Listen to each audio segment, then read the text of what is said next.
ये कहानी है रोहित की, जो दिन रात मेहनत करता है अपने परिवार की जरूरतों को पूरा करने के लिए।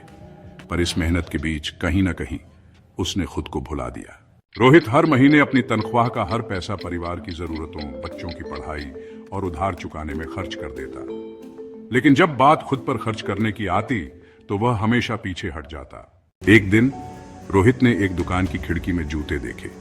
वे चमचमाते और नए थे, जैसे किसी खास मौके के लिए बनाए गए हों। रोहित की आंखें उन पर टिक गईं और वह कुछ देर के लिए खो सा गया। उसे याद आया कि उसके अपने जूते कितने पुराने हो चुके हैं। उनके तले घिस चुके थे और रंग भी फीका पड़ गया था। हर कदम पर उसे उनकी हालत का एहसास होता था। पर उसने सोचा, इतना खर्च मुझ पर क्यों? बच्चों के लिए नए कपड़े जरूरी हैं। वह अपने परिवार की जरूरतों को पहले रखता था और खुद की इच्छाओं को हमेशा पीछे छोड़ देता था। उसी दिन रोहित ने अपने सहकर्मियों को बात करते सुना। वे हंसी मजाक कर रहे थे और अपने अनुभव साझा कर रहे थे। वे कह रहे थे, अपने लिए कुछ खरीदने का मतलब खुद से प्यार करना है। यह न केवल खुशी देता है बल्कि आत्मविश्वास भी बढ़ाता है। उनके शब्दों ने रोहित को सोचने पर मजबूर कर दिया। उसने महसूस किया कि खुद पर थोड़ा ध्यान देना भी जरूरी है। यह न केवल उसे खुश करेगा बल्कि उसे और भी मजबूत बनाएगा। रोहित ने एक निर्णय लिया और वह दुकान की ओर बढ़ गया। उस शाम रोहित ने फैसला किया, वह खुद के लिए कुछ खरीदेगा। यह एक छोटा सा कदम था, लेकिन उसके लिए बहुत महत्वपूर्ण था। उसने जूते खरीदे, सिर्फ अपने लिए। यह पहली बार था जब उसने अपने लिए कुछ खरीदा था, बिना किसी और के बारे में सोचे। वह छोटे से कदम ने रोहित को आत्मसम्मान का एहसास कराया।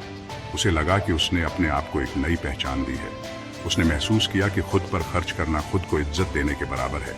यह एक नई शुरुआत थी, एक नए आत्मविश्वास के साथ। इस कहानी से हमें यह सीख मिलती है कि अपने लिए समय और पैसा खर्च करना कोई स्वार्थ नहीं है। यह आत्म प्रेम का प्रतीक है, जो हमारे मानसिक और शारीरिक स्वास्थ्य के लिए अत्यंत महत्वपूर्ण है। आत्म प्रेम का मतलब है खुद को समझना, स्वीकारना और अपने आप को महत्व देना। यह हमें अपने जीवन में संतुलन बनाए रखने में मदद करता है। खुद की छोटी छोटी खुशियां न केवल हमें संतुष्टि देती हैं, बल्कि हमें और मजबूत और आत्मनिर्भर बनाती हैं। अपने शौक पूरे करना, अपने पसंदीदा भोजन का आनंद लेना, यह सब आत्म प्रेम के हिस्से हैं। यह हमें मानसिक और शारीरिक रूप से स्वस्थ रखता है। नियमित व्यायाम करना, योग करना या किसी भी प्रकार की शारीरिक गतिविधि में शामिल होना, यह सब हमें और मजबूत बनाता है। खुद पर खर्च करें, यह निवेश है, न कि खर्च। यह निवेश हमारे भविष्य के लिए है, जो हमें आत्मनिर्भर और खुशहाल बनाता है। अपने आप को समय और संसाधन देना, यह सबसे अच्छा निवेश है जो आप कर सकते हैं।